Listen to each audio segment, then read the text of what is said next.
No matter how complex their disability, every child deserves a free and appropriate public education. That's a promise the United States made 50 years ago, but it's never come true.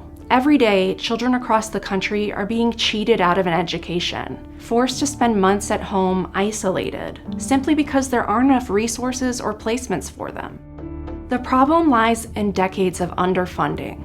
The 1975 Individuals with Disabilities Education Act says that public schools are legally bound to educate children with disabilities, providing instruction and therapies to meet their individual needs. But Congress has never lived up to its end of the bargain, a promise to cover up to 40% of the extra cost needed to educate kids with disabilities.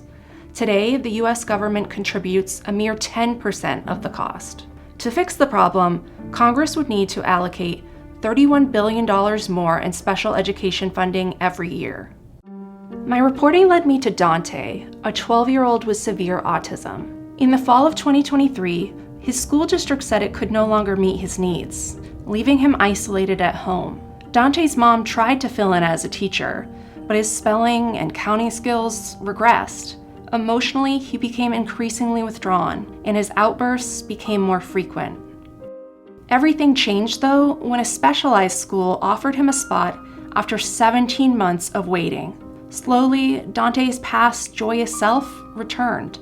In Congress, so-called glide path bills have been filed. They aim to gradually increase federal funding for special education over the next decade.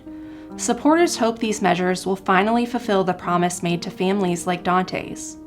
But for many others, the struggle continues, and the promise of an education for every child remains unfulfilled until the nation chooses to act.